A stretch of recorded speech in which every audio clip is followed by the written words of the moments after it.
ปิดท้ายที่ช่วงนักข่าวพลเมืองนะคะไปเรียนรู้ประเพณีของชาวไทยใหญ่ซึ่งหลายพื้นที่ที่มีชาวไทยใหญ่อาศัยอยู่รวมกันมีการจัดงานเฉลิมฉลองปีใหม่ไทยใหญ่กันเมื่อปลายเดือนที่แล้วนะคะก็มีการยึดวันตามความเชื่อดั้งเดิมแล้วก็รำลึกถึงเจ้าฟ้าผู้ครองเมืองในอดีตติดตามจากรายงานของนักข่าวพลเมืองกลุ่มฉานยูธพาวเวอร์จังหวัดเชียงใหม่ค่ะ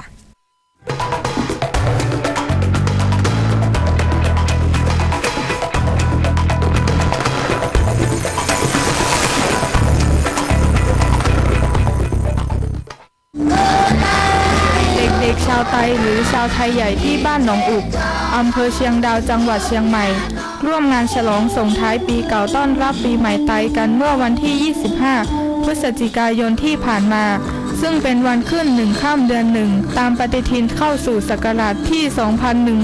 2106 ของชาวไทยนอกจากที่บ้านหนองอุกริมชายแดนไทยพม่าที่มีพวกเราอาศัยอยู่เป็นจำนวนมากแล้วคนไทยใหญ่ในพื้นที่ต่างๆทั่วโลกต่างพร้อมใจกันจัดงานรื่นเริงเฉลิมฉลองรวมทั้งในรัฐฉานประเทศพม่าซึ่งเป็นแผ่นดินดั้งเดิมของพวกเราด้วย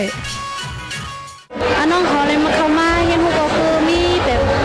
ของเล่ตั้งตาตั้งมอนซื้อของทิ้งตุ้งเก่าๆค่ะเนาะในหันแล้วก็มีภาพเมื่อก่อนจริงนี่น้องเขาเหมือนยำพูดมาก็มาเจอกันในค่ะ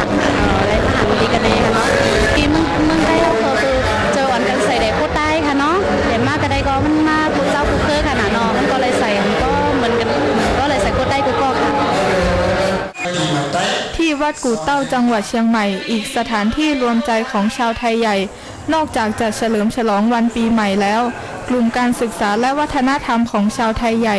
ได้จัดงานฉลองครบรอบ700 ปีเจ้าเสือขานฟ้า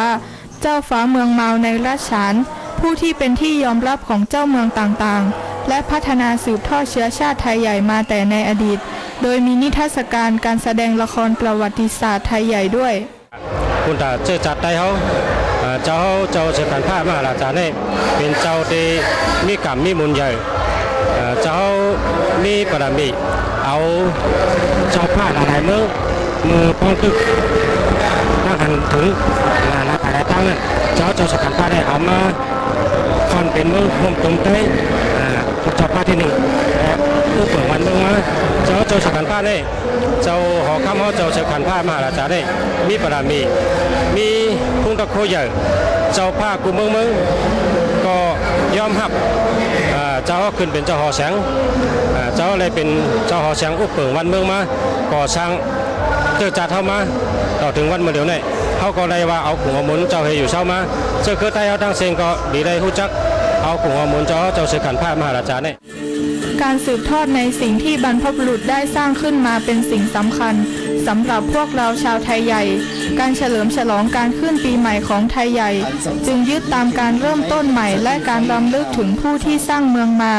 คือสิ่งที่คนรุ่นหลังจะยึดถือและสืบทอดและเป็นวิธีการหนึ่งที่จะทำให้ประเพณีของเราดำรงอยู่ให้คนในสังคมได้เห็นและเข้าใจ